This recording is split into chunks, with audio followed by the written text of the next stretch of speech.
출장 잘 다녀와요.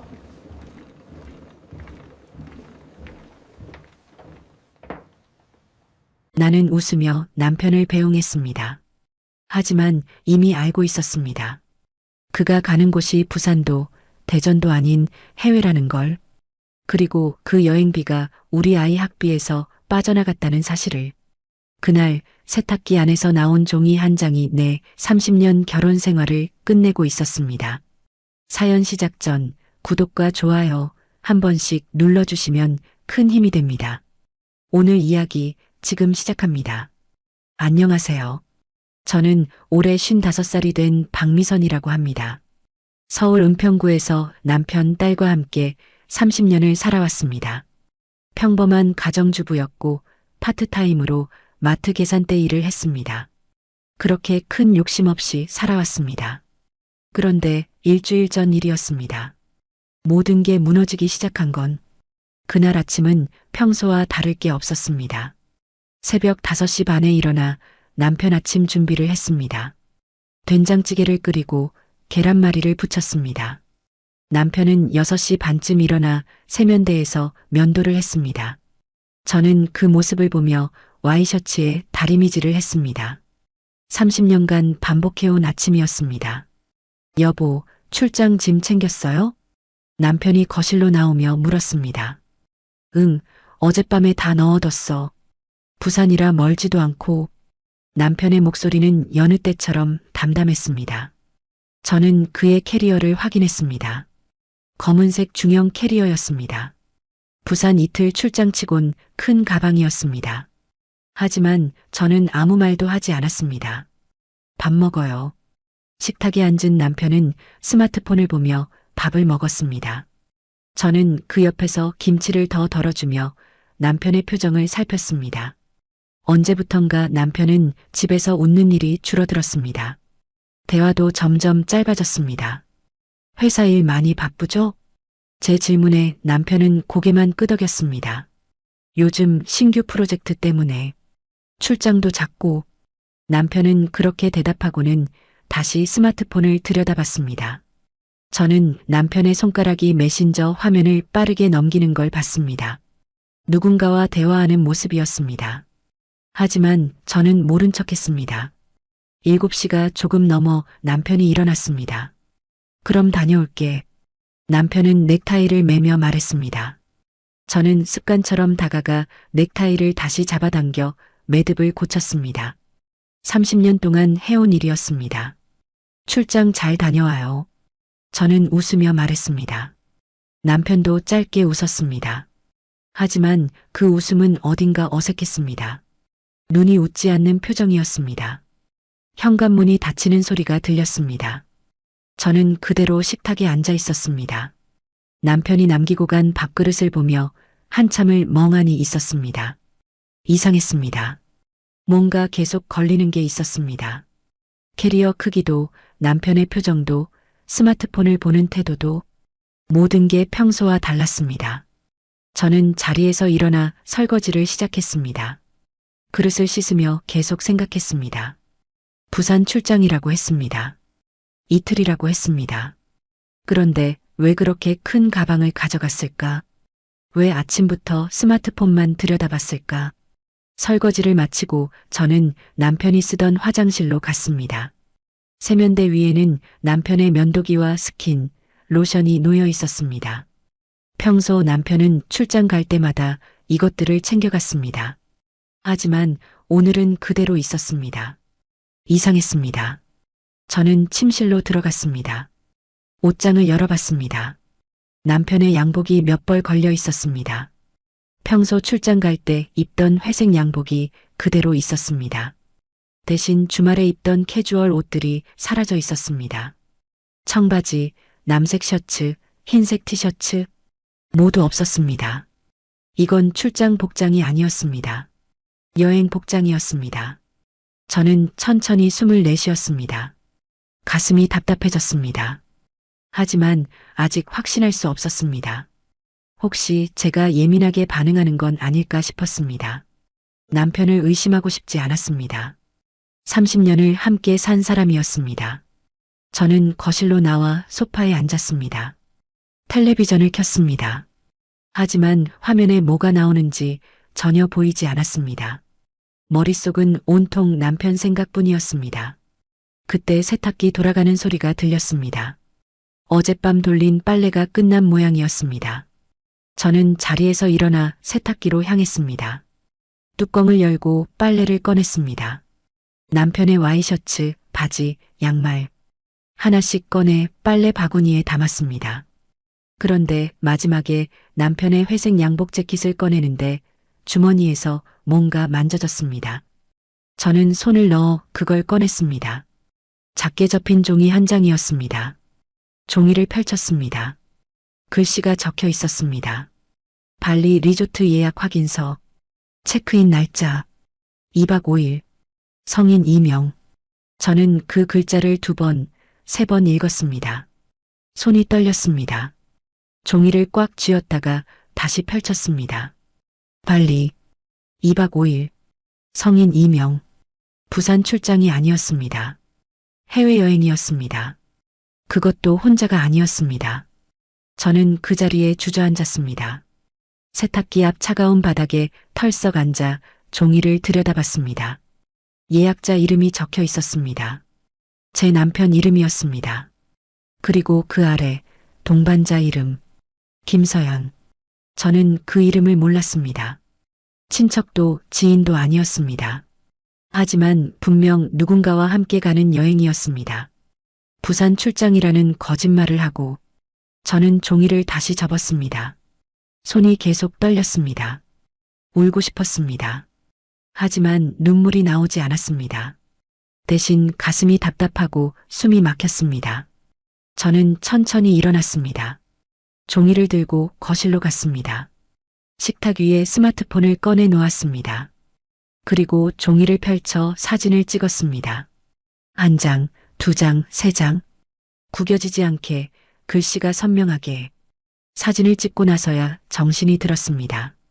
제가 지금 뭘 하고 있는 건지, 남편을 의심하고 증거를 모으고 있는 건지, 이게 정말 제 모습인지 믿기지 않았습니다. 하지만 멈출 수 없었습니다. 이미 시작된 일이었습니다. 저는 스마트폰을 들고 인터넷을 켰습니다.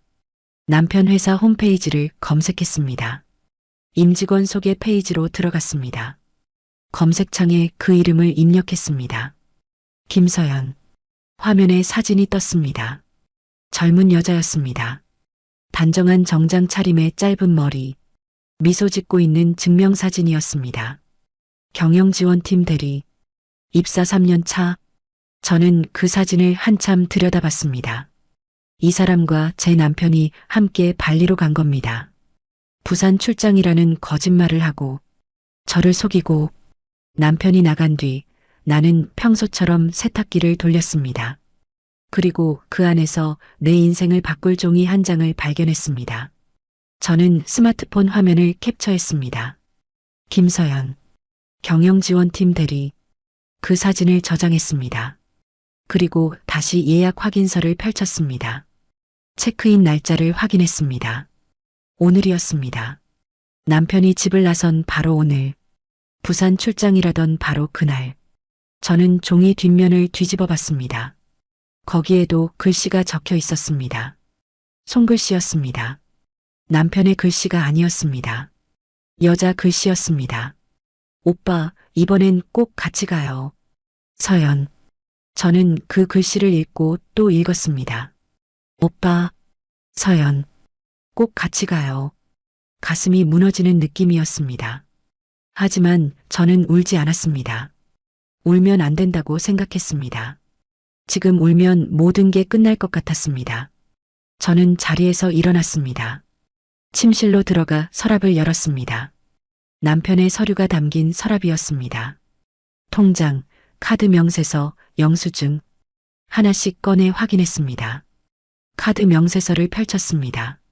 지난달 사용 내역이었습니다. 여행사 결제 내역이 보였습니다. 250만 원. 날짜는 한 달 전이었습니다. 저는 손가락으로 그 부분을 짚었습니다. 250만 원. 두 사람 해외여행 비용. 제가 마트에서 한 달 동안 번 돈이었습니다. 다음 장을 넘겼습니다. 백화점 결제 내역이 보였습니다. 여성 의류 매장 80만 원, 명품 가방 매장 120만 원. 저는 그 내역을 사진으로 찍었습니다. 하나도 빠뜨리지 않고 전부. 손이 떨렸지만 멈추지 않았습니다. 그때 스마트폰이 울렸습니다. 문자 메시지였습니다. 남편에게서 온 거였습니다. 공항 도착했어. 부산 도착하면 연락할게. 저는 그 문자를 읽고 피식 웃었습니다. 웃음이 나왔습니다. 슬픈 웃음이었습니다. 부산이 아니라 인천공항인 걸 알면서도 남편은 계속 거짓말을 하고 있었습니다. 저는 문자에 답장을 보냈습니다. 알았어요. 조심해서 다녀와요. 평소처럼 보냈습니다. 아무것도 모르는 척, 아무것도 느끼지 못한 척. 문자를 보내고 저는 스마트폰을 내려놨습니다. 그리고 거실 소파에 앉았습니다. 창밖을 바라봤습니다. 아침 햇살이 들어오고 있었습니다. 평화로운 아침이었습니다. 하지만 제 마음은 평화롭지 않았습니다. 저는 다시 스마트폰을 들었습니다. 인터넷 검색창에 김서연 이름을 입력했습니다. SNS를 찾았습니다. 계정이 나왔습니다. 비공개 계정이었습니다. 하지만 프로필 사진은 볼 수 있었습니다. 바다를 배경으로 찍은 사진이었습니다. 웃고 있는 모습이었습니다. 젊고 예쁜 여자였습니다. 저는 그 사진을 한참 들여다봤습니다. 이 사람이 제 남편과 함께 있는 겁니다. 지금 이 순간에도 비행기 안에서 나란히 앉아서 저는 눈을 감았습니다. 상상하고 싶지 않았습니다. 하지만 머릿속에 자꾸 그려졌습니다. 남편이 웃는 모습, 그 여자 옆에서 편하게 웃는 모습. 저는 눈을 떴습니다. 그리고 결심했습니다. 더 이상 혼자 끙끙 앓지 않기로, 확실하게 알아내기로. 저는 김서연 프로필을 캡처했습니다. 그리고 팔로워 목록을 확인했습니다. 비공개라 볼 수 없었습니다. 하지만 다른 방법이 있었습니다. 저는 다시 남편 회사 홈페이지로 들어갔습니다. 조직도를 확인했습니다. 경영지원팀, 김서연 대리 외에 다른 직원 이름도 보였습니다. 그 중 한 명을 검색했습니다. SNS 계정을 찾았습니다. 공개 계정이었습니다. 사진들을 넘겼습니다. 그리고 찾았습니다. 회사 단합대회 사진, 여러 명이 함께 찍은 단체 사진, 그 중에 김서연이 있었습니다. 그리고 그 옆에 제 남편이 서 있었습니다. 사진 속 남편은 웃고 있었습니다. 김서연 어깨 뒤에 손을 올린 채 너무나 자연스럽게. 저는 그 사진을 확대했습니다. 남편의 표정을 자세히 봤습니다. 집에서는 보지 못한 표정이었습니다. 편안하고 밝은 얼굴. 저는 사진을 저장했습니다. 그리고 스마트폰을 내려놨습니다. 더 이상 볼 수 없었습니다. 가슴이 너무 아팠습니다. 하지만 저는 울지 않았습니다. 대신 냉장고를 열었습니다. 물을 한 컵 마셨습니다. 찬물이 목을 타고 내려갔습니다. 정신이 조금 돌아왔습니다. 저는 다시 자리에 앉았습니다. 그리고 생각했습니다. 이제 어떻게 해야 할까? 남편에게 따져 물어야 할까? 아니면 더 확실한 증거를 모아야 할까? 그때 문득 생각났습니다. 김서연. 그 여자도 혼자일까? 아니면 누군가 가족이 있을까? 저는 다시 스마트폰을 들었습니다. 김서연 이름으로 더 검색했습니다. 결혼 정보는 나오지 않았습니다. 하지만 다른 게 보였습니다. 같은 성을 가진 남자의 계정. 김서연을 팔로우하고 있었습니다. 프로필을 확인했습니다. 남편, 아빠라는 소개글. 아이 사진이 몇 장 올라와 있었습니다. 저는 그 계정을 천천히 살폈습니다. 최근 게시물을 봤습니다. 아내가 친구들이랑 제주도 간다고, 집에서 아이랑 둘이 주말 보낸다고, 그런 내용이었습니다. 제주도가 아니라 발리인데, 친구가 아니라 제 남편인데, 저는 그 남자의 프로필 사진을 저장했습니다. 그리고 쪽지 기능을 찾았습니다. 손가락이 떨렸습니다. 하지만 저는 메시지를 작성하기 시작했습니다. 안녕하세요. 갑자기 연락드려 죄송합니다. 제가 김서연 씨를 알고 있는 사람인데요. 혹시 잠깐 통화 가능하실까요? 급한 일이 있어서 연락드립니다. 메시지를 보내고 저는 스마트폰을 내려놨습니다. 가슴이 두근거렸습니다. 이게 맞는 걸까? 낯선 사람에게 이런 연락을 하는 게. 하지만 저는 확신이 필요했습니다.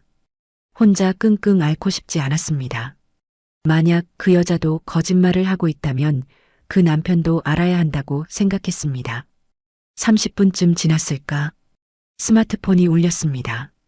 모르는 번호였습니다. 저는 숨을 크게 들이쉬고 전화를 받았습니다. 여보세요. 남자 목소리였습니다. 조금 긴장한 듯한 목소리. 아, 네. 안녕하세요. 아까 메시지 보내신 분이신가요? 네, 맞습니다. 갑자기 연락드려서 정말 죄송합니다. 괜찮습니다. 그런데 무슨 일이신지. 저는 잠시 망설였습니다. 어떻게 말해야 할까? 어디서부터 시작해야 할까? 저 혹시 부인분이 지금 어디 계신지 아세요? 남자가 잠깐 침묵했습니다. 제주도요. 친구들이랑 여행 갔는데요. 저는 눈을 감았습니다. 역시 거짓말이었습니다. 혹시 시간 되시면 만나서 얘기할 수 있을까요? 전화로는 좀 어려운 내용이라서요. 남자는 또 침묵했습니다. 불안한 침묵이었습니다. 무슨 일인지 먼저 말씀해 주실 수 있을까요? 저는 천천히 입을 열었습니다. 제 남편이 지금 부인분과 함께 발리에 있습니다. 출장이라고 거짓말하고 갔어요. 전화 너머로 숨소리가 들렸습니다. 거친 숨소리. 남자는 한참 말이 없었습니다. 정말입니까? 네. 예약 확인서를 찾았어요. 제 남편 이름이랑 부인분 이름이 같이 적혀 있었습니다. 또 침묵이 흘렀습니다. 저는 남자가 전화를 끊을까봐 조마조마했습니다. 어디서 만날까요? 남자의 목소리였습니다. 낮고 가라앉은 목소리. 이틀 뒤 오후 2시. 저는 홍대 근처 조용한 카페에 앉아 있었습니다. 창가 자리였습니다. 밖을 내다보며 기다렸습니다. 카페 문이 열렸습니다. 30대 후반으로 보이는 남자가 들어왔습니다. 회색 재킷에 청바지 차림. 눈가에 피곤함이 역력했습니다. 저는 손을 들어 신호를 보냈습니다. 남자가 다가왔습니다. 마주 앉았습니다. 처음 뵙겠습니다. 박미선입니다. 최준호입니다.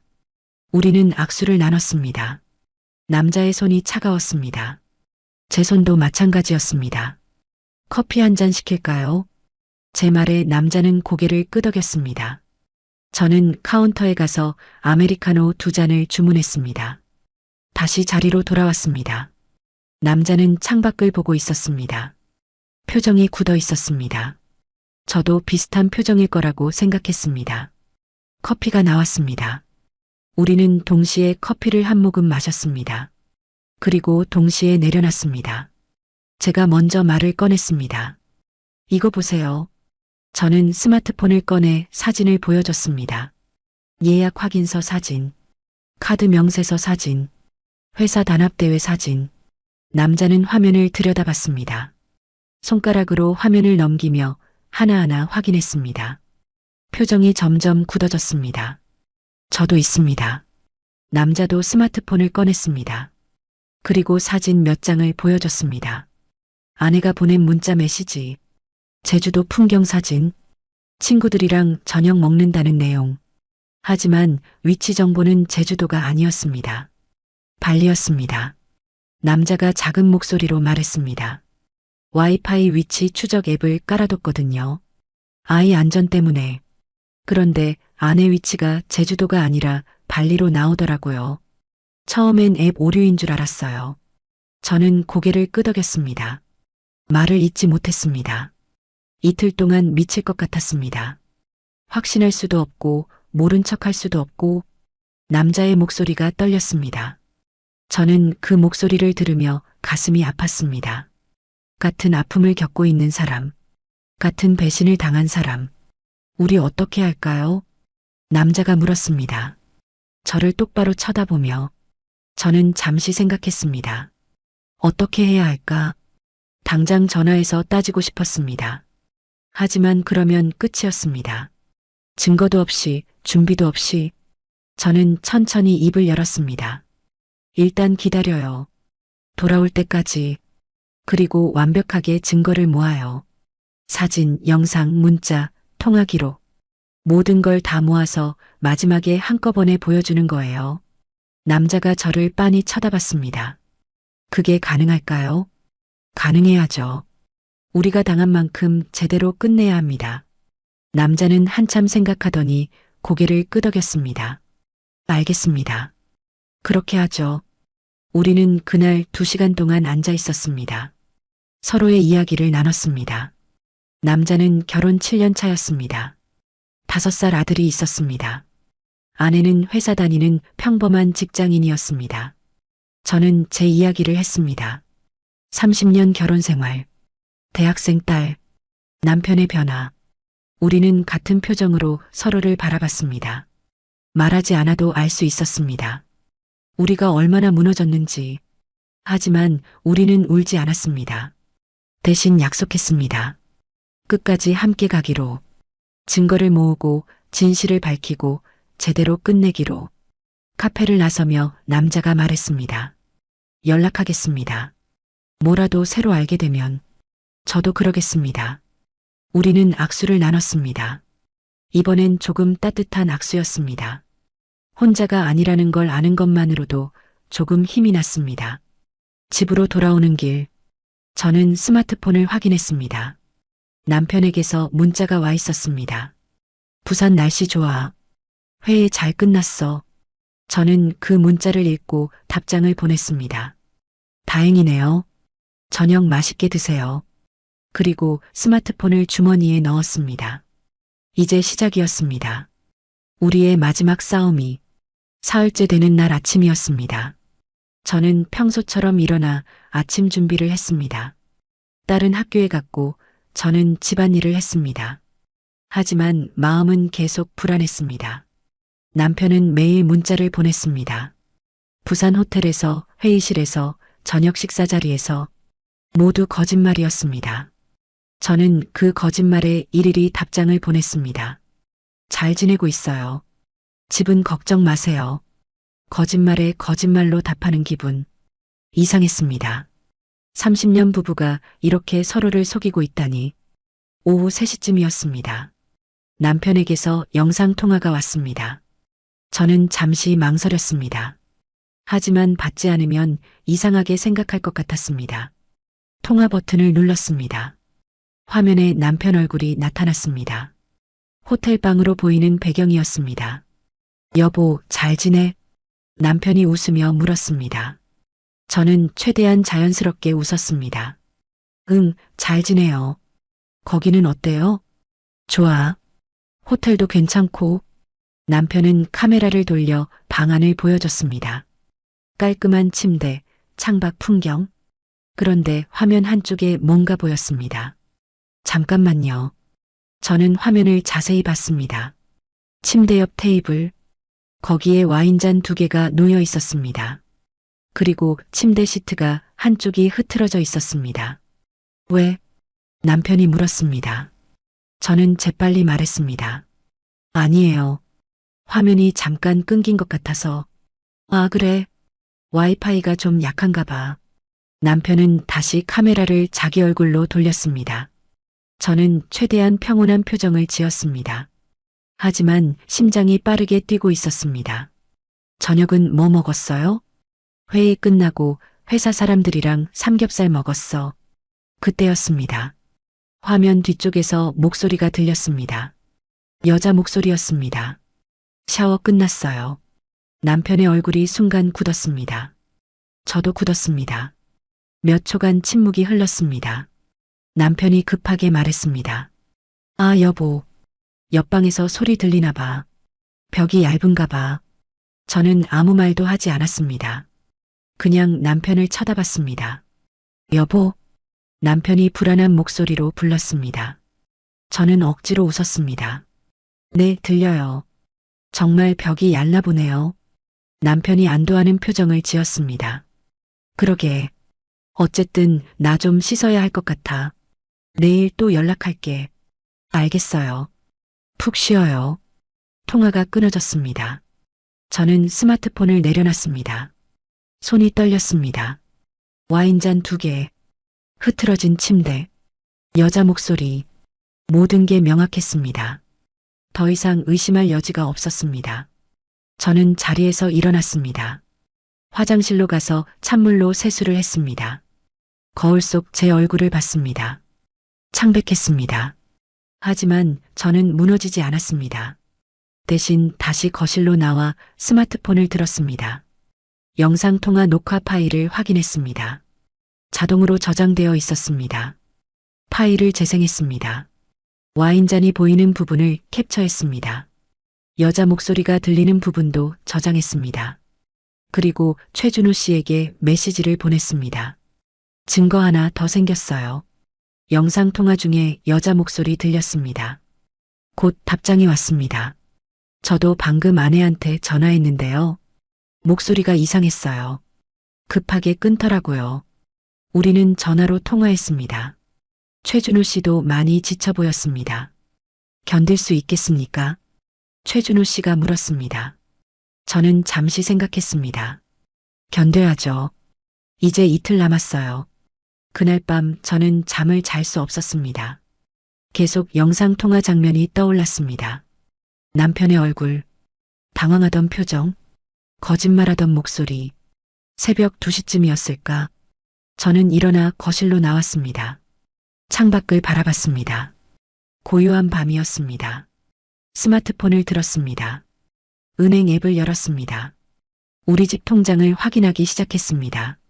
재산 분할을 대비해서였습니다.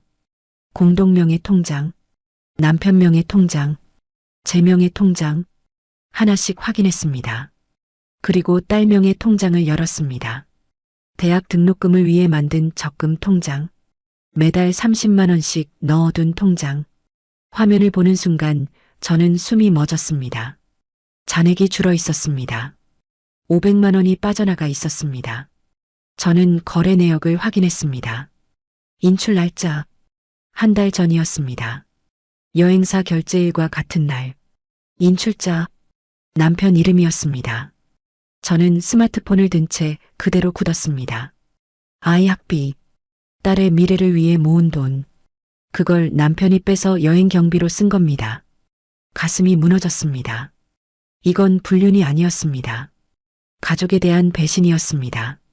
저는 그 자리에 주저앉았습니다. 바닥에 앉아 무릎을 껴안았습니다. 눈물이 나올 것 같았습니다. 하지만 참았습니다. 대신 분노가 올라왔습니다. 차갑고 단단한 분노. 이제 용서의 문제가 아니었습니다. 법의 문제였습니다. 저는 일어났습니다. 그리고 거래 내역을 모두 캡처했습니다. 한 장 한 장 꼼꼼하게. 다음 날 아침, 저는 딸에게 조심스럽게 물었습니다. 은지야, 혹시 아빠가 내 통장에서 돈 찾아간다고 말한 적 있어? 딸이 고개를 저었습니다. 아니요. 왜요? 아니야. 엄마가 확인 좀 하려고. 딸은 의아한 표정을 지었지만 더 묻지 않았습니다. 학교에 가는 딸의 뒷모습을 보며 저는 다짐했습니다. 이 아이만큼은 지켜야 한다고. 오후에 남편에게서 또 문자가 왔습니다. 내일 저녁 비행기로 들어가. 집에 8시쯤 도착할 것 같아. 저는 문자를 읽고 답장을 보냈습니다. 알겠어요. 저녁 준비해 놓을게요. 그리고 최준호 씨에게 전화했습니다. 내일이에요. 준비해야 합니다. 돌아오기 하루 전날, 저는 최준호 씨와 다시 만났습니다. 같은 카페였습니다. 최준호 씨는 서류 봉투를 가져왔습니다. 저도 준비한 자료를 가져왔습니다. 우리는 테이블에 자료를 펼쳤습니다. 사진, 문자 메시지, 통화 녹음, 카드 명세서, 그리고 제가 새로 발견한 통장 거래 내역. 최준호 씨가 통장 내역을 보더니 한숨을 쉬었습니다. 이건 횡령이나 마찬가지네요. 저는 고개를 끄덕였습니다. 그래서 변호사 선임했어요. 내일 남편 오면 바로 이혼 절차 시작하려고요. 최준호 씨도 같은 생각이었습니다. 저도 변호사랑 상담했습니다. 이 정도면 위자료 청구 충분하다고 하더라고요. 우리는 서로의 자료를 교환했습니다. 혹시 모를 상황에 대비해서였습니다. 만약 한쪽이 증거를 잃어버리면 다른 쪽이 가지고 있도록. 내일 어떻게 할 겁니까? 최준호 씨가 물었습니다. 저는 준비한 계획을 말했습니다. 남편이 집에 들어오면 바로 보여줄 거예요. 모든 증거를. 그리고 친정어머니랑 시어머니를 부를 겁니다. 양가 부모님 앞에서 다 밝히려고요. 최준호 씨가 놀란 표정을 지었습니다. 양가 부모님까지요? 네. 이건 우리 부부만의 문제가 아니니까요. 가족 전체의 문제예요. 특히 시어머니. 저는 시어머니를 꼭 불러야 했습니다. 아직 확인하지 못한 게 하나 더 있었으니까요. 카페를 나서며 최준호 씨가 말했습니다. 힘내세요. 내일 저도 같은 시간에 할 겁니다. 저도 힘내세요. 우리 끝까지 함께 가요. 집으로 돌아와 저는 마지막 확인을 시작했습니다. 은행 앱을 다시 열었습니다. 이번에는 전체 계좌를 조회했습니다. 남편 명의 통장, 제 명의 통장, 딸 명의 통장, 그리고 공동 명의 통장. 하나씩 천천히 확인했습니다. 거래 내역을 과거로 거슬러 올라가며 봤습니다. 그때 이상한 걸 발견했습니다. 매달 제 월급 통장에서 빠져나가는 돈, 생활비 명목이었습니다. 하지만 그 돈이 남편 통장으로 가지 않았습니다.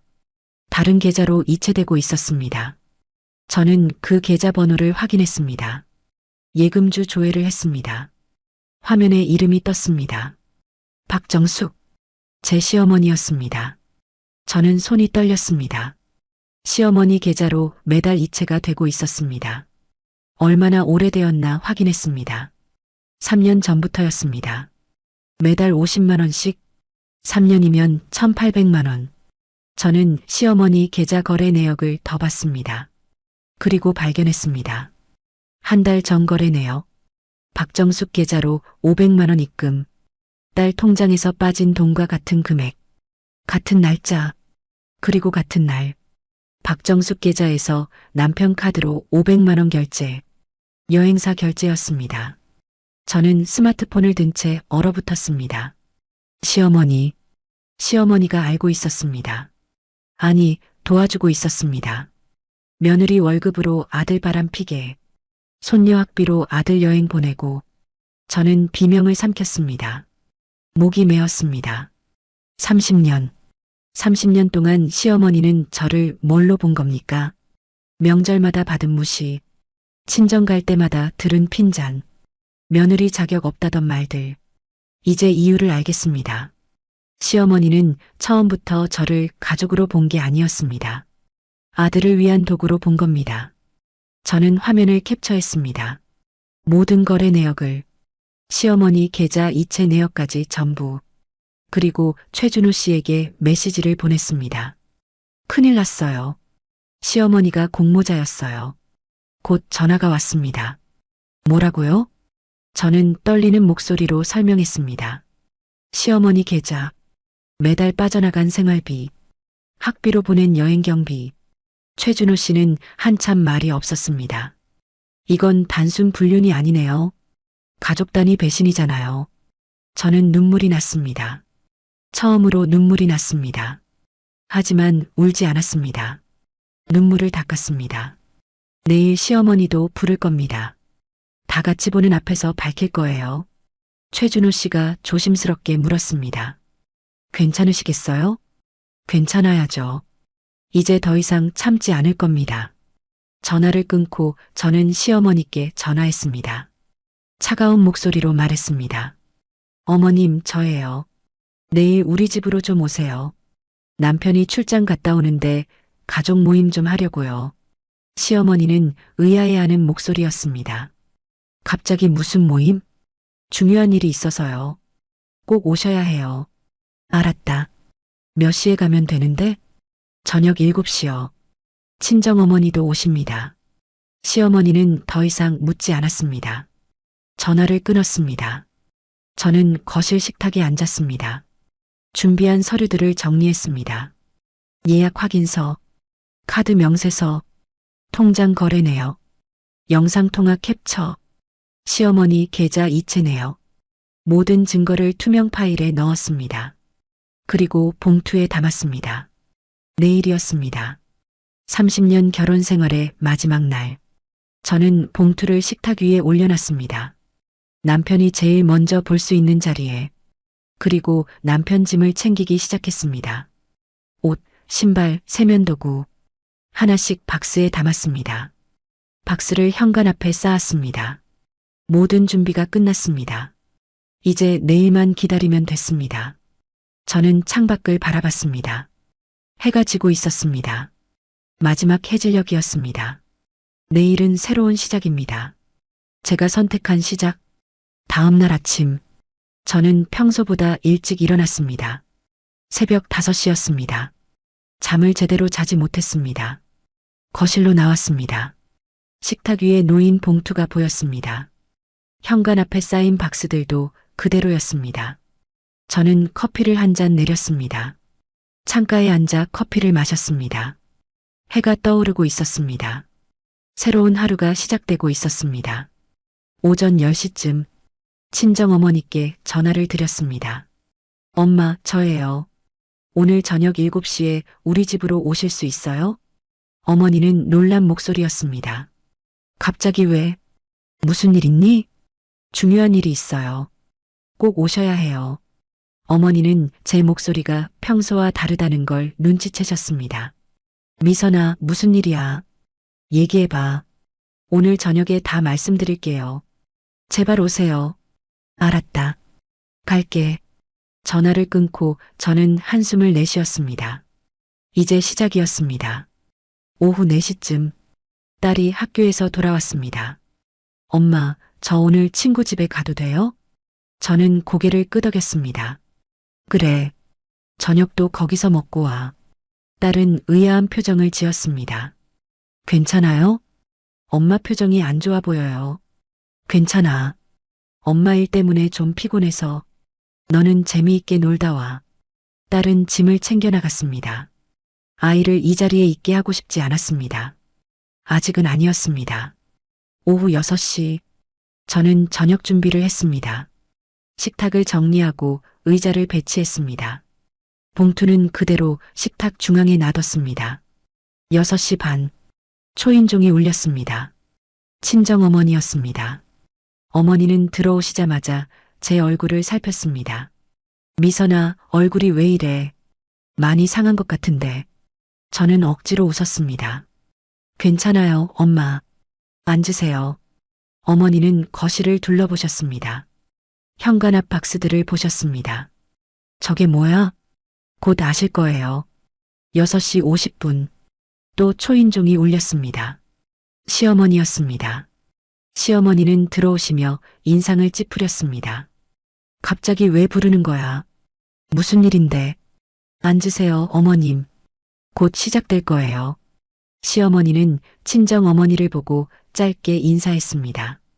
두 분은 어색하게 마주 앉으셨습니다. 저는 시계를 봤습니다. 7시였습니다. 남편이 올 시간이었습니다. 7시 10분.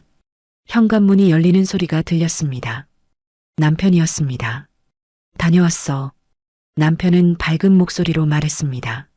하지만 거실로 들어서자 표정이 굳었습니다.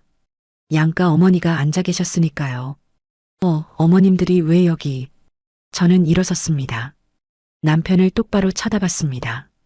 잘 오셨어요. 앉으세요. 남편은 뭔가 이상하다는 걸 눈치챘습니다. 시선이 식탁 위 봉투로 향했습니다. 저게 뭐야? 저는 봉투를 집어들었습니다. 그리고 남편에게 건넸습니다. 열어보세요. 남편은 떨리는 손으로 봉투를 받았습니다. 뜯어서 안을 들여다봤습니다. 서류들이 쏟아져 나왔습니다. 남편의 얼굴이 창백해졌습니다. 이게 발리 여행 예약 확인서예요. 부산 출장이 아니라 발리 여행이었죠. 김서연 대리랑 함께. 거실이 조용해졌습니다. 친정어머니가 숨을 크게 들이쉬셨습니다. 시어머니는 딱딱한 표정으로 저를 쳐다봤습니다. 남편은 말을 더듬었습니다. 아, 아니야. 이건 오해야. 오해요? 저는 차가운 목소리로 말했습니다. 그럼 이것도 오해인가요? 저는 다음 서류를 꺼냈습니다. 카드 명세서였습니다. 여행사 결제 250만 원, 여성 의류 구매 80만 원, 명품 가방 120만 원, 모두 당신 카드로 결제됐어요. 남편은 아무 말도 하지 못했습니다. 저는 다음 서류를 꺼냈습니다. 통장 거래 내역이었습니다.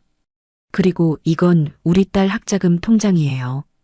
500만 원이 빠져나갔더라고요. 당신이 인출했죠. 그 돈으로 여행 경비 냈고요. 친정어머니가 벌떡 일어나셨습니다. 뭐라고? 은지 학비를? 저는 어머니를 진정시켰습니다. 앉으세요, 엄마. 아직 끝나지 않았어요. 저는 시어머니를 쳐다봤습니다.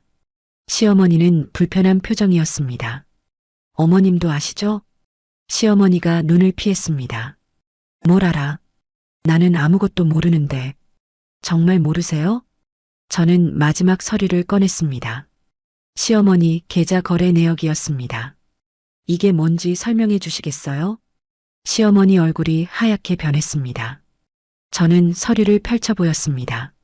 3년 동안 제 월급에서 매달 50만 원씩 어머님 통장으로 들어갔어요.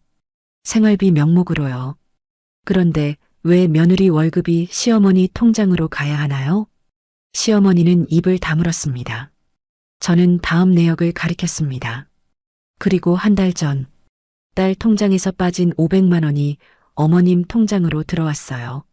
같은 날 어머님 통장에서 남편 카드로 500만 원이 결제됐고요. 여행사 결제였죠. 친정어머니가 소리쳤습니다. 이게 대체 무슨 짓이에요? 손녀 학비로 아들 바람 피게 도와줬다는 거예요? 시어머니가 버럭 소리쳤습니다.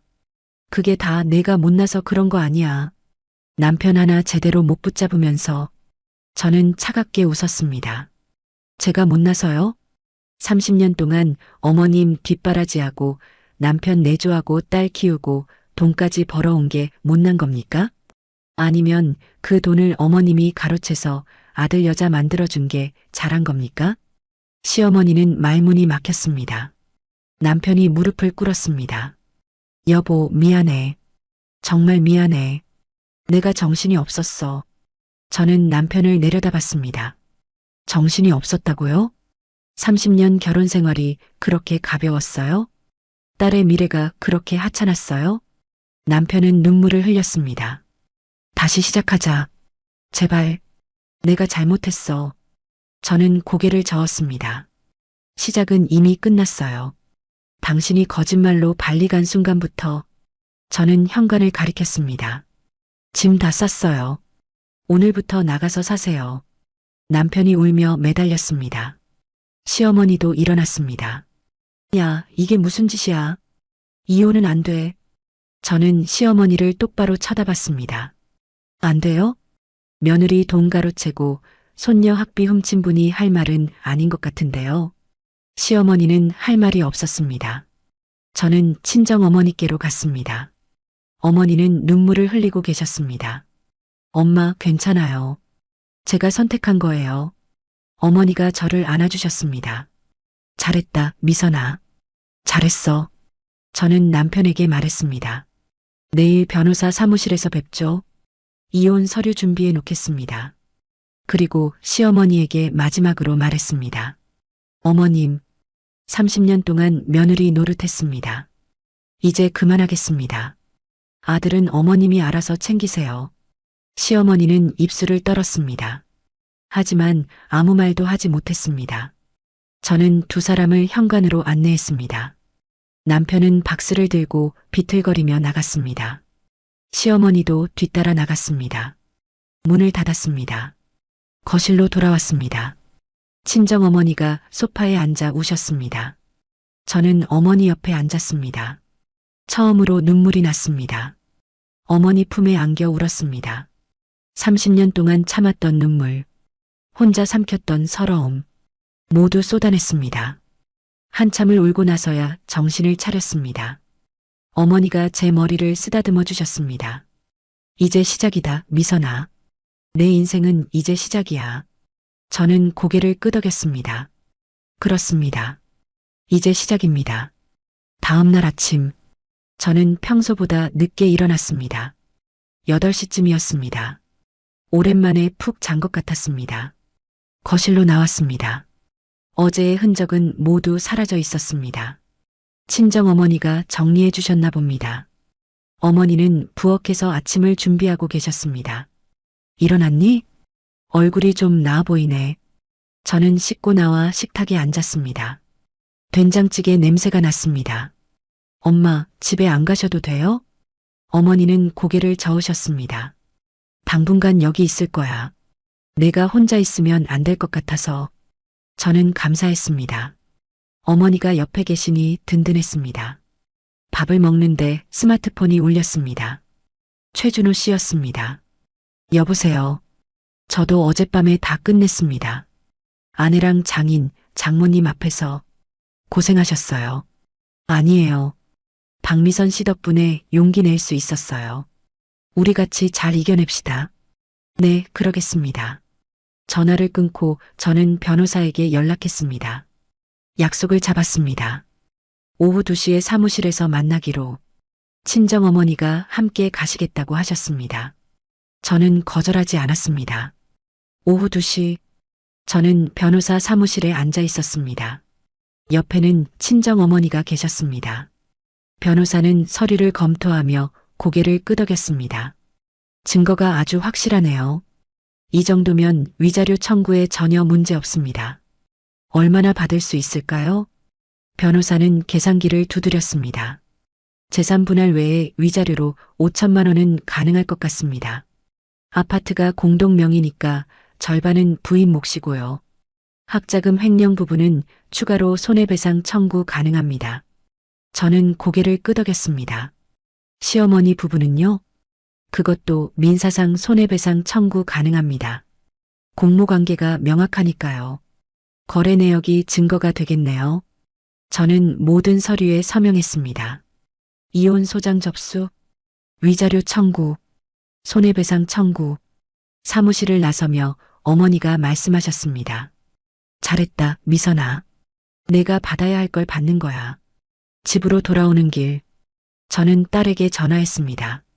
은지야, 오늘 저녁에 집에 올 수 있어? 엄마가 할 얘기가 있어. 딸은 걱정스러운 목소리였습니다. 무슨 일이에요, 엄마? 집에 와서 얘기하자. 걱정하지 마. 저녁 6시, 딸이 집에 왔습니다. 거실에는 저와 친정어머니, 딸, 3사람이 앉았습니다. 엄마, 대체 무슨 일이에요? 아빠는요? 저는 딸의 손을 잡았습니다.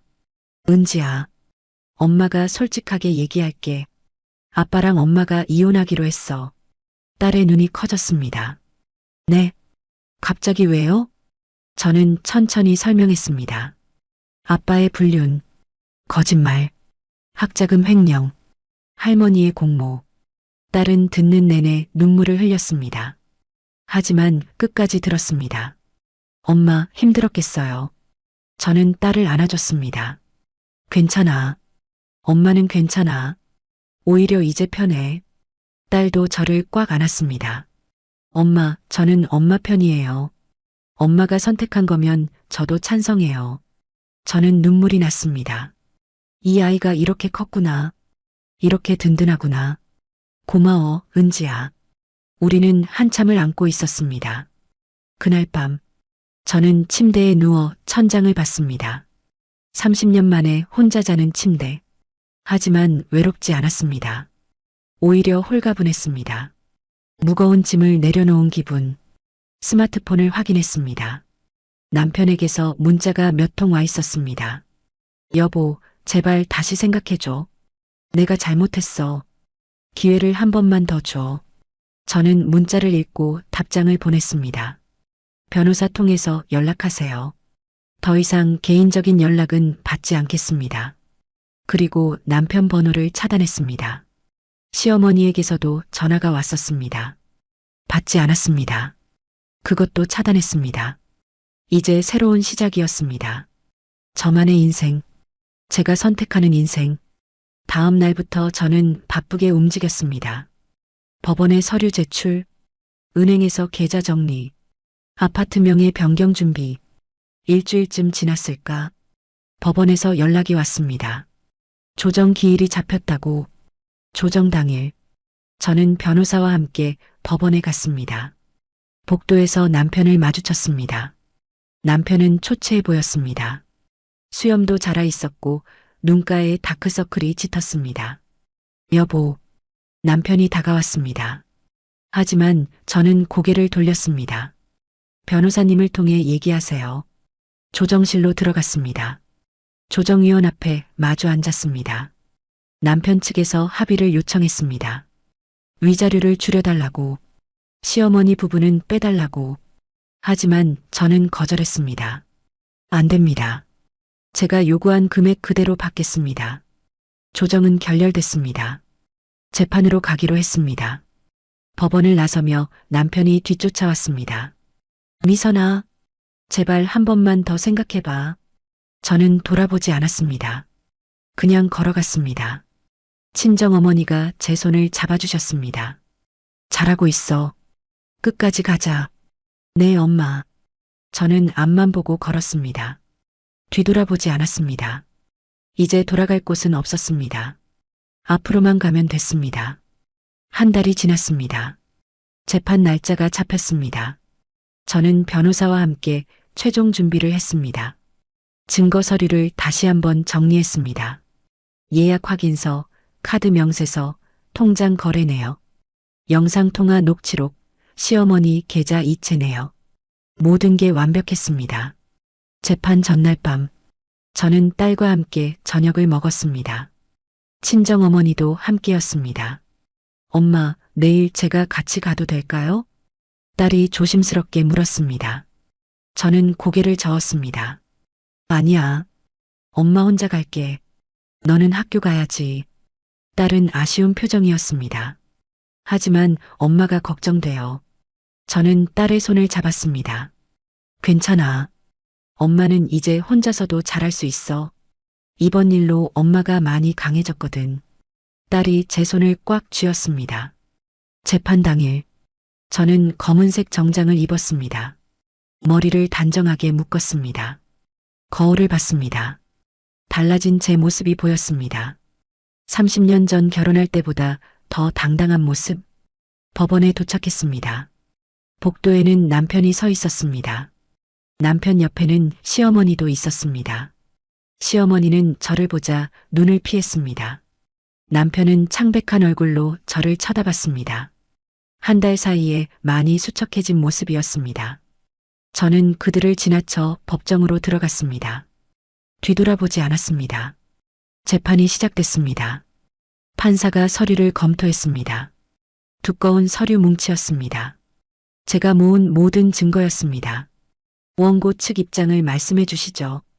제 변호사가 일어섰습니다. 피고는 원고와 30년간 혼인 관계를 유지했으나 직장 동료와 부적절한 관계를 맺었습니다. 부산 출장이라 거짓말하고 해외여행을 다녀왔으며 그 비용으로 원고 자녀의 학자금을 무단 인출했습니다. 더욱이 피고 모친이 이를 방조하고 공모했습니다. 판사가 서류를 넘기며 물었습니다. 증거가 있습니까? 변호사가 서류를 제출했습니다. 판사는 하나하나 확인했습니다. 예약 확인서를 보고 카드 명세서를 보고 통장 내역을 봤습니다. 표정이 점점 굳어졌습니다. 피고 측 입장은요? 남편의 변호사가 일어섰습니다. 피고는 일시적인 잘못을 깊이 반성하고 있습니다. 혼인관계 회복을 원하며 원고에게 진심으로 용서를 구합니다. 피고는 가정으로 돌아가 다시 시작하기를 간절히 바랍니다. 판사가 남편을 쳐다봤습니다. 피고, 본인이 직접 말씀해 보시죠. 남편이 떨리는 목소리로 말했습니다. 제가 정말 잘못했습니다. 마음이 약해져서 큰 실수를 저질렀습니다. 다시는 이런 일 없을 겁니다. 아내를, 딸을 너무 사랑합니다. 제발 한 번만 용서해 주십시오. 남편의 목소리가 떨렸습니다. 눈물도 흘렸습니다. 하지만 저는 아무 감정도 느껴지지 않았습니다. 판사가 저를 쳐다봤습니다. 원고 하실 말씀 있으십니까? 저는 천천히 일어섰습니다. 떨리는 목소리를 가다듬었습니다. 심호흡을 한 번 하고 입을 열었습니다. 재판장님, 용서는 하고 싶습니다. 하지만 함께 살 수는 없습니다. 30년 동안 믿었던 사람이 저를 배신했습니다. 딸의 미래까지 담보로 잡았습니다. 그리고 시어머니까지 공모했습니다. 이건 단순한 실수가 아닙니다. 계획적인 배신입니다. 판사가 서류를 확인했습니다. 시어머니 공모권도 제소하셨군요. 네, 재판장님. 제 월급이 시어머니 통장으로 이체됐고 그 돈이 남편 카드 결제에 사용됐습니다. 딸 학자금도 시어머니 계좌를 거쳐갔습니다. 3년 동안 총 1,800만 원이 빠져나갔습니다. 판사가 시어머니를 쳐다봤습니다. 피고 어머니, 이 부분 사실입니까? 시어머니는 고개를 숙였습니다. 한참을 침묵하다 입을 열었습니다. 아들이 돈이 필요하다고 해서 도와준 것뿐입니다. 며느리 몰래 한 건 잘못했지만 아들을 위한 마음이었습니다. 판사가 서류를 내려놓았습니다. 도와준 게 아니라 며느리 돈을 가로챈 거 아닙니까? 더욱이 손녀 학자금까지 손을 댔습니다. 이건 명백한 횡령 방조입니다. 시어머니는 아무 말도 하지 못했습니다. 얼굴이 새하얗게 변했습니다. 판사가 말했습니다. 잠시 쉬었다가 계속하겠습니다. 휴정 시간. 저는 복도로 나왔습니다. 물을 한 컵 마셨습니다. 손이 떨렸습니다. 긴장이 풀리지 않았습니다. 그때 누군가 다가왔습니다. 최준호 씨였습니다. 박미선 씨, 여기 왜 오셨어요? 저도 오늘 재판이었어요. 방금 끝났습니다. 어떻게 됐어요? 이혼 확정됐습니다. 위자료도 받기로 했고요. 생각보다 빨리 끝났네요. 최준호 씨가 씁쓸하게 웃었습니다. 끝이 보이니까 후련하면서도 허무하네요. 이게 정말 끝인가 싶기도 하고, 저도 그런 것 같아요. 30년이 이렇게 끝나는구나 싶어요. 우리는 잠시 말없이 서 있었습니다. 같은 아픔을 겪은 사람들, 말하지 않아도 서로를 이해했습니다. 힘내세요. 조금만 더 가면 됩니다. 최준호 씨의 말이었습니다. 저는 고개를 끄덕였습니다. 재판이 재개됐습니다. 판사가 최종 입장을 물었습니다. 원고, 정말 이혼 의사가 확고합니까? 조정 가능성은 전혀 없습니까? 네, 재판장님. 더 이상 피고와 혼인 관계를 유지할 수 없습니다. 신뢰가 완전히 무너졌습니다. 판사가 남편을 쳐다봤습니다. 피고는요? 원고가 이혼을 원한다면 어떻게 하시겠습니까? 남편이 울먹이는 목소리로 말했습니다. 원고가 원한다면 따르겠습니다. 하지만 제 마음은 변하지 않을 겁니다. 평생 후회하며 살겠습니다. 판사가 서류를 정리했습니다. 그럼 이혼을 인정하겠습니다.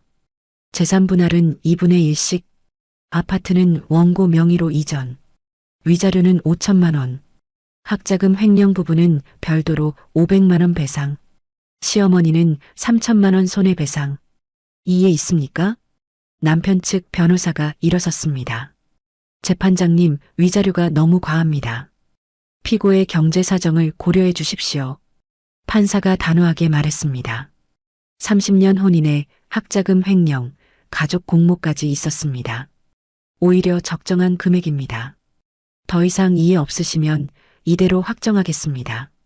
남편은 고개를 떨구었습니다. 시어머니는 눈물을 흘렸습니다.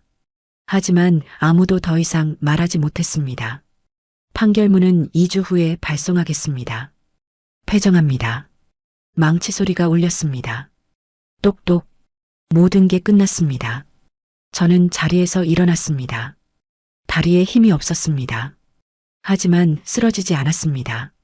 변호사가 저를 부축했습니다. 수고하셨습니다. 정말 잘 싸우셨어요. 저는 고개를 끄덕였습니다. 눈물이 날 것 같았습니다. 하지만 참았습니다. 법정을 나섰습니다. 복도에서 남편이 기다리고 있었습니다. 시어머니도 함께였습니다. 미선아, 남편이 다가왔습니다. 저는 멈춰섰습니다. 미안해. 정말 미안해. 내가 너무 큰 잘못을 저질렀어. 평생 후회하며 살게. 남편이 울었습니다. 시어머니도 고개를 숙였습니다. 저는 그 모습을 조용히 바라봤습니다. 저도 미안해요. 더 일찍 끝내지 못해서 30년을 함께 산 사람인데 이렇게 끝나서. 남편이 고개를 들었습니다. 우리 정말 끝인 거야? 정말 다시 시작할 수 없어? 저는 고개를 끄덕였습니다. 이미 끝났어요. 당신이 거짓말한 그날부터, 제 학비 훔친 그날부터, 어머니랑 공모한 그날부터. 시어머니가 떨리는 목소리로 말했습니다. 미선아, 나도 잘못했다. 정말 미안하다. 저는 시어머니를 쳐다봤습니다. 30년 동안 저를 뭘로 보셨어요? 아들 위한 도구였나요? 돈 버는 기계였나요? 시어머니는 대답하지 못했습니다. 저는 두 사람을 지나쳐 걸었습니다. 뒤돌아보지 않았습니다. 앞만 보고 걸었습니다. 법원 밖으로 나왔습니다. 햇살이 눈부셨습니다. 깊게 숨을 들이쉬었습니다. 공기가 달랐습니다. 자유였습니다. 30년 만의 자유. 스마트폰이 울렸습니다. 딸에게서였습니다. 엄마, 어떻게 됐어요? 끝났어. 엄마가 이겼어. 딸의 환호성이 들렸습니다. 엄마 최고예요. 빨리 와요. 외할머니랑 같이 기다리고 있어요. 엄마 좋아하는 음식 다 준비했어요. 저는 웃었습니다. 오랜만에 진심으로 웃었습니다. 그날 저녁, 저는 딸과 친정 어머니와 함께 외식을 했습니다. 조용한 한식당이었습니다. 창가 자리에 앉았습니다. 어머니가 잔을 들었습니다. 미선아, 수고했다. 정말 잘 견뎠어. 엄마가 자랑스럽다. 저도 잔을 들었습니다. 엄마 덕분이에요. 엄마 없었으면 못 견뎠을 거예요. 딸도 잔을 들었습니다. 엄마 사랑해요. 엄마가 정말 자랑스러워요. 이제 우리 셋이서 행복하게 살아요. 우리는 잔을 부딪혔습니다. 땡그랑 소리가 울렸습니다. 맑은 소리였습니다. 새로운 시작을 위한 소리였습니다. 판결 후 2달이 지났습니다. 저는 새로운 일상에 적응하고 있었습니다. 아파트 명의도 제 이름으로 완전히 바뀌었습니다. 위자료와 배상금도 모두 입금됐습니다. 하지만 남편과 시어머니의 소식은 들려왔습니다. 원치 않았지만 귀에 들어왔습니다. 같은 아파트 단지에 사는 지인들을 통해서 남편은 회사에서 소문이 완전히 퍼졌다고 했습니다. 불륜과 이혼, 학자금 횡령 사실이 다 알려졌다고, 동료들 사이에서 수군거림이 끊이지 않았다고, 점심시간마다 사람들이 힐끗힐끗 쳐다봤다고, 회의 시간에도 분위기가 어색했다고 들었습니다. 아무도 남편 옆에 앉으려 하지 않았다고, 커피 타임에도 남편만 혼자 남았다고, 결국 남편은 부서 이동을 요청했습니다. 지방 영업소로 갔다고 들었습니다. 경상도 어느 소도시, 서울을 완전히 떠난 겁니다. 월세 원룸에서 혼자 산다고 했습니다. 좁은 방 하나에 화장실 하나. 30년 살던 아파트와는 너무 다른 곳. 김서연 대리 소식도 들렸습니다. 회사를 그만뒀다고 했습니다. 최준호 씨에게 이혼당한 후였습니다. 위자료 3천만 원을 물어줘야 했으니까요. 그녀도 회사에서 소문이 났었습니다. 기혼자와 불륜, 남의 가정 파괴, 동료들의 시선이 차가워졌다고 들었습니다. 결국 사표를 냈다고 했습니다. 서울을 떠나 고향으로 내려갔다고, 부모님도 등을 돌렸다는 소문이었습니다. 두 사람 모두 잃은 겁니다. 가정도, 직장도, 명예도, 미래도. 시어머니 소식은 더 비참했습니다. 친척들 사이에서 완전히 왕따가 됐다고, 며느리 돈 가로채고 손녀 학비 훔친 할머니. 그런 소문이 일가 전체에 퍼졌습니다. 명절에 친척 모임이 있었다고 들었습니다. 시어머니가 가셨다가 냉대를 받았다고, 조카들이 인사도 안 받았다고, 형제들도 말을 섞지 않았다고, 동창 모임에서도 쫓겨났다고 들었습니다. 50년 넘게 다닌 모임이었는데 회장님이 직접 전화해서 나오지 말라고 했다고. 체면이 말이 아니었다고. 시아버지는 화가 나서 따로 사신다고 했습니다. 아들 편만 들고 며느리 괴롭힌 아내가 한심하다며. 평생 같이 산 부부가 70이 넘어 따로 사는 겁니다. 시어머니는 혼자 아파트에 남았습니다. 아들도 지방에 가고 남편도 떠나고 친척도 등 돌리고 넓은 아파트에 혼자 남은 겁니다. 가끔 아파트 단지에서 시어머니를 봤다는 사람이 있었습니다. 혼자 마트 가는 모습, 장바구니 들고 터벅터벅 걷는 모습, 예전처럼 당당하지 않았다고, 고개를 숙이고 사람들 눈을 피했다고. 어느 날 신우이에게서 연락이 왔습니다. 형님, 저예요. 오랜만이었습니다. 어머니가 많이 힘들어하세요. 요즘 거의 우울증 같아요. 한번 만나주실 수 없을까요? 저는 잠시 망설였습니다. 하지만 대답은 정해져 있었습니다. 죄송하지만 그럴 수 없어요. 더 이상 관계를 유지하고 싶지 않아요. 형님, 제발이요. 어머니가 많이 후회하고 계세요. 형님 사진 보면서 우시기도 해요. 후회요? 30년 동안은 후회 안 하시다가 이제 와서 후회하세요? 제가 돈 벌어올 때는 당연하게 여기시다가 이제 와서요? 신우이는 말을 잇지 못했습니다. 저는 조용히 말했습니다. 신우이, 미안하지만 전 더 이상 그 집 사람이 아니에요. 어머니는 신우이가 챙겨드리세요. 저는 제 인생 살아야 해요. 형님, 전화 끊겠습니다. 전화를 끊었습니다. 마음이 편하지는 않았습니다. 하지만 후회하지도 않았습니다. 제 선택이었으니까요. 그로부터 한 달쯤 지났을까? 딸이 학교에서 돌아와 말했습니다. 엄마, 오늘 아빠한테 전화 왔어요. 저는 놀랐습니다. 뭐라고 했는데? 보고 싶다고, 밥이라도 같이 먹자고, 많이 외롭다고 그러시던데. 딸의 표정이 어두웠습니다. 복잡한 감정이 얼굴에 드러났습니다. 너 어떻게 하고 싶어? 딸이 한참 생각하더니 말했습니다. 아직은 만나고 싶지 않아요. 제 학비를 그렇게 쓴 아빠를, 엄마를 그렇게 배신한 아빠를, 할머니랑 짜고 그런 아빠를. 딸의 목소리가 떨렸습니다. 나중에는 만날 수도 있겠지만 지금은 아니에요. 아직 화가 풀리지 않았어요. 저는 딸을 안아줬습니다. 내 마음대로 해. 엄마는 내 선택을 존중할게. 내가 준비됐을 때 만나면 돼. 딸이 고개를 끄덕였습니다. 어느 날 마트에서 우연히 옛 지인을 만났습니다. 같은 아파트 단지에 사는 분이었습니다. 예전에 남편과 함께 부부 모임 했던 분.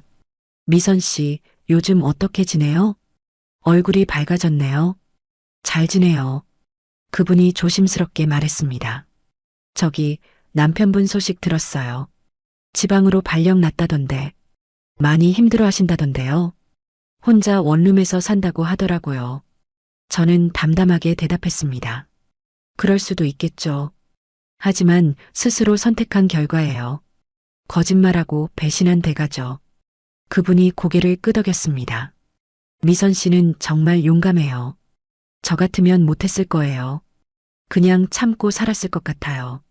저는 웃었습니다. 용감한 게 아니라 선택한 거예요. 더 이상 참지 않기로. 제 인생을 제가 살기로. 집으로 돌아오는 길. 저는 문득 궁금해졌습니다. 남편이 지금 어떻게 살고 있을까? 시어머니는 정말 후회하고 계실까? 하지만 곧 고개를 저었습니다. 알고 싶지 않았습니다. 더 이상 제 일이 아니었으니까요. 그들의 선택, 그들의 결과. 저녁을 준비하며 딸이 말했습니다. 엄마, 요즘 정말 밝아 보여요. 예전에는 항상 피곤해 보이고 표정이 어두웠는데 요즘은 얼굴에서 빛이 나요. 그래. 네, 정말이요. 엄마 웃는 모습 보니까 저도 기분이 좋아요. 저는 거울을 봤습니다. 딸 말이 맞았습니다. 제 얼굴이 많이 달라져 있었습니다. 생기가 돌았습니다. 그날 밤, 저는 침대에 누워 생각했습니다. 남편은 지금 좁은 원룸에서 혼자 라면을 끓여 먹고 있을 겁니다. 퇴근하고 돌아갈 집에 아무도 없을 겁니다. 따뜻한 밥도 웃는 얼굴도 없을 겁니다. 시어머니는 넓은 아파트에 혼자 계실 겁니다. 찾아오는 사람도 없이, 전화하는 사람도 없이, 텔레비전만 켜놓고 하루를 보내실 겁니다. 김서연도 혼자일 겁니다. 남편에게 버림받고, 직장도 잃고, 친구들도 떠나고, 고향에서 쓸쓸히 지낼 겁니다. 모두 스스로 선택한 결과였습니다. 탐욕의 결과, 거짓말의 대가, 배신의 끝. 저는 눈을 감았습니다. 안타까운 마음은 들지 않았습니다. 대신 편안함이 느껴졌습니다. 제대로 끝냈다는 안도감, 더 이상 참지 않았다는 뿌듯함, 제 인생을 제가 선택했다는 자부심. 다음 날 아침, 저는 일찍 일어나 조깅을 나갔습니다. 요즘 새로 시작한 습관이었습니다. 건강도 챙기고 마음도 정리하는 시간. 공원을 달리며 아침 공기를 마셨습니다. 상쾌했습니다. 살아있다는 느낌, 자유롭다는 느낌. 조깅을 마치고 벤치에 앉았습니다. 스마트폰을 확인했습니다. 최준호 씨에게서 메시지가 와 있었습니다. 박미선 씨, 잘 지내시죠? 저는 아들이랑 잘 지내고 있습니다. 주말에 놀이공원도 다녀왔어요. 아이가 정말 좋아하더라고요. 박미선 씨도 행복하시길 바랍니다. 우리 정말 잘 이겨냈어요. 저는 답장을 보냈습니다. 저도 잘 지내요. 딸이랑 친정 어머니랑 행복하게 살고 있어요. 최준호 씨도 아드님과 행복하세요. 우리 정말 잘 이겨냈죠. 앞으로도 잘 살아갑시다. 메시지를 보내고 스마트폰을 내려놨습니다. 그렇습니다. 우리는 이겨냈습니다. 배신을 이겨냈고, 거짓말을 이겨냈고, 탐욕을 이겨냈습니다. 그리고 이제 우리는 각자의 길을 갑니다. 더 나은 미래를 향해, 더 행복한 내일을 향해. 벤치에서 일어났습니다. 집으로 향했습니다. 딸이 기다리는 집, 어머니가 계신 집, 이제 온전히 제 집. 걸어가는 발걸음이 정말 가벼웠습니다. 뒤돌아보지 않았습니다. 앞만 보고 걸었습니다. 새로운 시작을 향해, 제가 선택한 인생을 향해. 그로부터 석 달이 지났습니다. 계절이 바뀌었습니다. 겨울이 지나고 봄이 왔습니다. 아파트 앞 벚꽃나무에 꽃이 피었습니다. 저는 새로운 일을 시작했습니다. 마트 계산대를 그만두고 작은 카페에 취직했습니다. 집 근처 조용한 카페였습니다. 주인 언니가 좋은 분이었습니다. 커피 만드는 법을 배웠습니다. 손님 응대하는 법도 배웠습니다. 처음에는 서툴렀지만 점점 익숙해졌습니다. 언니가 말했습니다. 미선 씨, 요즘 표정 정말 좋아요. 일할 만나죠? 네, 정말 좋아요. 새로운 시작 같아요. 그러게요. 사람이 환경 바꾸면 달라지나 봐요. 어느 날 카페에 손님이 들어왔습니다. 중년 여성분이었습니다. 혼자 오셔서 창가에 앉으셨습니다. 주문 받으러 가니 그분이 말했습니다. 아메리카노 한 잔 주세요. 그리고 조용히 앉아 있고 싶어요. 네, 천천히 계세요. 커피를 가져다 드렸습니다. 그분은 창밖을 보며 한참을 앉아 계셨습니다. 눈가가 붉었습니다. 우신 것 같았습니다. 1시간쯤 지나 그분이 일어나셨습니다. 계산하러 오시며 말했습니다.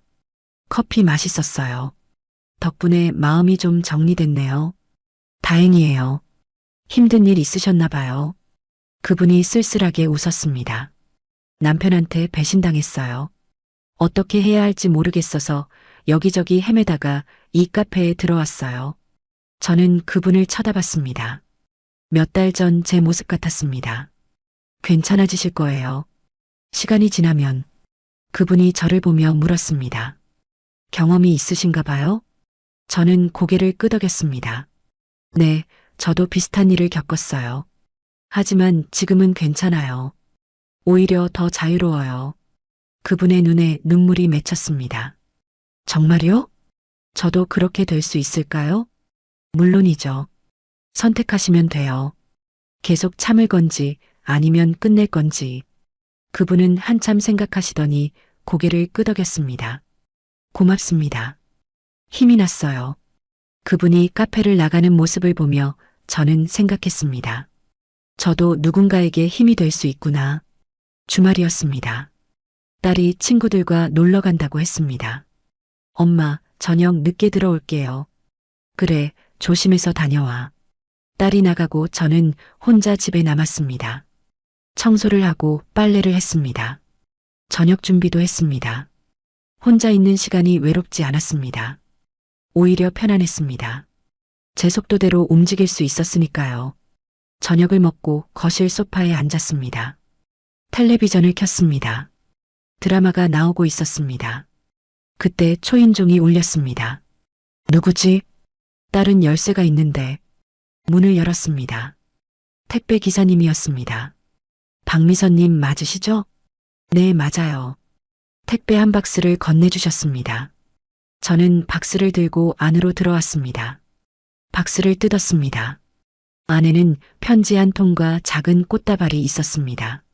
편지를 펼쳤습니다. 최준호 씨였습니다. 박미선 씨께 그동안 정말 수고 많으셨습니다. 덕분에 저도 용기 낼 수 있었어요. 새로운 시작을 응원합니다. 언젠가 커피 한 잔 나누면 좋겠습니다. 최준호 올림. 저는 편지를 읽고 미소 지었습니다. 따뜻한 마음이었습니다. 꽃다발을 꺼내 꽃병에 꽂았습니다. 하얀 장미였습니다. 거실 테이블 위에 놓으니 집안이 환해졌습니다. 그날 밤 딸이 돌아왔습니다. 엄마, 저 왔어요. 엄마, 꽃 누가 보낸 거예요? 아, 지인이 보낸 거야. 딸이 꽃을 보며 웃었습니다. 예쁘다. 우리 집에 꽃 있으니까 훨씬 좋네요. 그러게. 앞으로 자주 사다 놔야겠다. 다음 날 저는 친정 어머니를 찾아뵈었습니다. 어머니 집에서 점심을 함께 먹었습니다.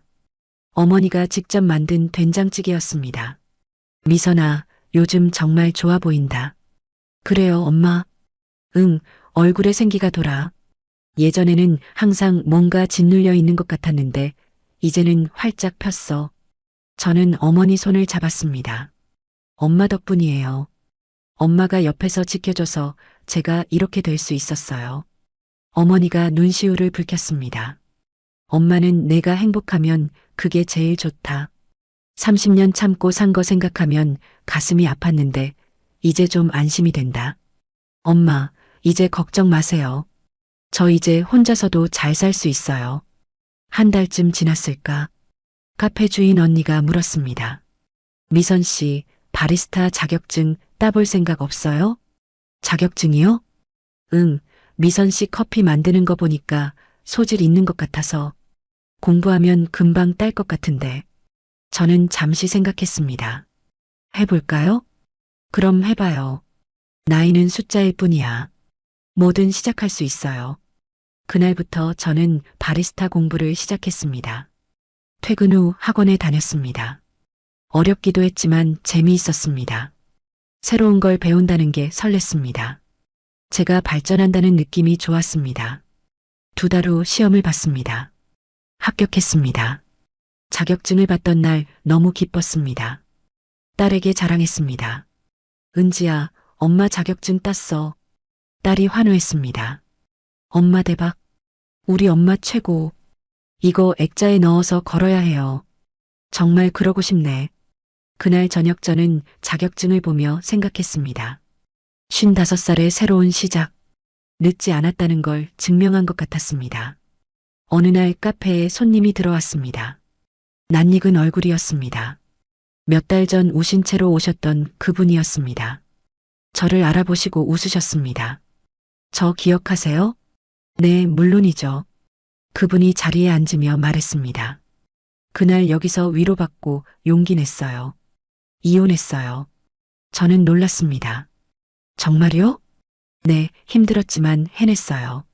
덕분이에요. 저는 커피를 만들어 가져갔습니다. 축하드려요. 이제 새로운 시작이시네요. 그분이 웃었습니다. 당신도 그렇게 말했잖아요. 선택하라고. 그래서 선택했어요. 2사람은 한참 이야기를 나눴습니다. 같은 아픔을 겪은 사람들, 서로를 이해하고 응원했습니다. 그날 밤 집으로 돌아오는 길, 저는 벚꽃길을 걸었습니다. 꽃잎이 바람에 날렸습니다. 문득 깨달았습니다. 저는 더 이상 참는 사람이 아니었습니다. 선택하는 사람이었습니다. 제 인생의 주인공, 제 이야기의 작가, 30년을 참고 살았습니다. 하지만 마지막 순간은 제가 선택했습니다. 그리고 그 선택이 저를 자유롭게 했습니다. 집에 도착했습니다. 딸이 문을 열어줬습니다. 엄마, 오늘 저녁은 제가 만들었어요. 스파게티 해봤어요. 딸과 함께 저녁을 먹었습니다. 웃으며 이야기를 나눴습니다. 행복했습니다. 저녁을 먹고 설거지를 하는데 딸이 말했습니다. 엄마, 요즘 정말 많이 웃어요. 예전에는 웃어도 눈이 안 웃었는데 이제는 진짜 행복해 보여요. 저는 딸을 꽉 안았습니다. 엄마 정말 행복해. 너랑 함께라서, 이렇게 살 수 있어서. 그날 밤 침대에 누워 천장을 봤습니다. 긴 여정이었습니다. 배신을 알고 증거를 모으고 법정에 서고 새로운 삶을 시작하기까지. 하지만 후회하지 않았습니다. 제가 선택한 길이었으니까요. 30년을 참고 살았지만 마지막 한순간은 제가 결정했습니다. 그리고 이제 앞으로의 모든 시간도 제가 선택할 겁니다. 눈을 감았습니다. 내일도 좋은 하루가 될 것 같았습니다. 제가 만들어가는 하루, 제가 선택하는 하루. 끝까지 시청해 주셔서 감사합니다. 좋아요 버튼으로 마음을 표현해 주세요. 그리고 구독과 알림 설정까지 해주시면 앞으로도 더 감동적이고 재미있는 이야기로 찾아뵙겠습니다. 감사합니다.